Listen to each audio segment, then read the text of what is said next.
Hey everyone, this is Corey with Stafford ZDC, and yet another video from the car for you. This one with a Miguron knife. I'm actually going to film two of these back to back. You know what? Let's do them both together. So, in the first box here, I've already carried these and everything. This is not an unboxing. This will be a review here. This is the Koraki, K-O-R-A-K-I. And then over here, in this lovely box, we have the... It doesn't say, that's lovely. It just has a TAK on it. I will put the full names of these in the title, I'm sure. And if not, it'll probably be in the description. But nevertheless, let's take both of these out of their package. I should have probably looked closer to see what the names of these were. But you'll have to forgive me. But the Koraki is this guy right here. You have titanium, M390 for your blade. Nice milled clip. Nice texturing to the handle here. Front flipper only. Detent's a little light on this guy, and then we're going to talk about this in some more detail in just a moment. But you can see the knife here, how it fits in a large size hand. You know, overall, a very interesting shape that I have some thoughts on. Action there, pretty good. And this is the other one here, the TAK something or other. This is a one-sided thumb stud with a big old front flipper. You can see more of a budget type of clip. I believe that this is much more on the budget end than the other one. G10 with presumably steel liners. And what looks like a Scandi grind on this is actually a hollow grind. Comes down to a nice thin edge. A little small, but not too tiny. I can still get my pinky on there. And I can kind of choke up to this flat spot if needed. And get a full four-finger grip. And the action on this one is pretty good as well. Both of these are running on bearings. This one is in 14C28N, I do believe. Yes, it's marked right underneath the thumb stud, which you probably can't see because this is backwards. And it's going to want to focus on my face. But yeah, let's talk about this guy first, the one that I don't know the name of. You can see a little pivot collar on this side. Like I said, G10, it's on bearings, 14C. So you have a budget piece here. I don't know the price off the top of my head. Maybe I'll put it in the comments, but I can't imagine this being more than like 60 bucks, 70 bucks at the most. I don't know Miguron's pricing much at all, so I might be a little bit off on that, but that's kind of my guess. Yeah, like I said, the handle's a little small for me, and this is actually a fairly stout blade. You're probably looking at 1/8 of an inch or more of blade stock here. Probably just a touch more. Some rounded edges that might be making it look a little thicker than it is. But you have that one-sided thumb stud, which works great for deployment. With a smaller stud, you could probably get away with two-sided, but this is the way that they did it. The detent's pretty good on this, so it fires out. Lockup's solid, and the front flipper works, though it's a little weird. It's just very tall. Tall for a front flipper is great for leverage. You need that leverage to get this open. But with the way that this is designed, it's hard to kind of do the reach around. You can do it, but the jimping's not aggressive enough to really grab your finger, and it's very easy to slide off of this, and it does kind of hurt your finger to do that if you're sliding off. But so I prefer just to use my thumb, put a little pressure down and in on that towards the pivot, and then slide back, and this works no problem. Now, like I said, this looks a lot like a Scandi grind. You can kind of see how this looks, but that is indeed a hollow grind. And I don't know if I'm going to have a good way of showing that off. You can kind of see the dip in the blade there. You know, it's very tough to show this angle. But this is a hollow grind, and it doesn't get tremendously thin. But this does help it slice nicely. Flat grind would have been like miserably thick behind the edge. Coming from such a short grind height and a blade stock this thick. Same with like a Scandi grind. Like obviously the initial behind the edge thickness is very thin because it's a zero grind on a Scandi grind, but ultimately the hollow grind really helps this perform a lot better than you'd otherwise expect. I had absolutely no issues with this besides the stock being a touch on the thick side, so this did tend to drag a little bit through cardboard, but this carried nicely, fairly deep in the pocket. Though not the deepest. With a deep carry clip, you still have about that much sticking up out of your pocket. And overall, I mean, it's a well-built budget knife.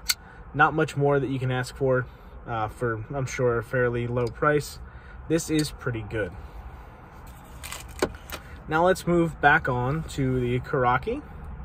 Like I said, titanium, frame lock, milled clip. This one feels really great in hand. It's nice and light, and it's very thin overall. You can see kind of the thickness here. Let me just bring this other guy up so you can see the difference. Yeah, it's not minimal. You can see just how different that is. Now, as I said, this is thumb stud only. M390 titanium. D10's a touch on the light side, but it does fire out if you get it at the right angle. This kind of sharpening choil thing here is a little bit bothersome to me. It's not big enough to be a finger choil. You know, you're gonna kind of choke right up on that blade. And I think aesthetically speaking, they could have just not had that at all. If they chopped this area off right here and just had the frame lock come up, you'd have a much more chamois looking knife, which is a beautiful, beautiful piece from Gareth Bull and Jason Bull, which kind of I'll touch on why I'm talking about that in a second. But you'd also be able to either have a finger choil here or just a different area for putting your front finger. And that gives you that extra room on the handle. It would make it a lot more ergonomic for hammer grip. So an interesting choice, and it's something that could easily be changed. There's no reason you can't change the blade shape. Like the tang of the blade has that shape to it, but there's no reason you couldn't change that yourself. As long as you don't interfere with the lock geometry, which you really won't, just based off of where everything interfaces here, you could make this a little bit different. But that's the choice they made. I'm not going to tell you to go grind a big like divot into your knife, basically. But that's just my thoughts. How this could have looked a little bit better, but overall, it's a very good looking knife. This bluish gray finish on the titanium is really nice. The blade has like what looks to me like a bead blasted finish, though I'm sure it's not. Bead blasts tend to look very cheap. This is either like a really, really fine stone wash or a really nice bead blast. That's entirely possible.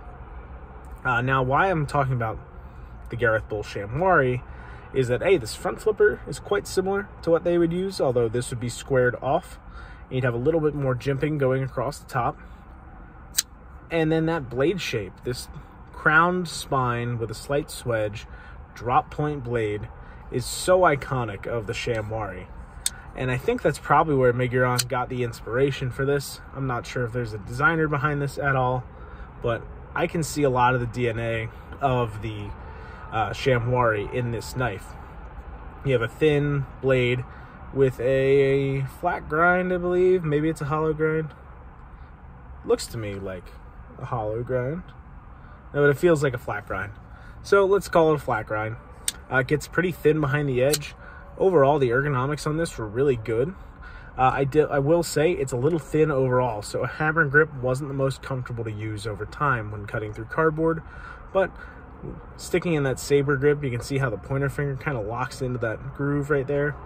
Some more jimping would have been nice, but it would affect the look when closed, so you don't want jimping carrying down all the way to here.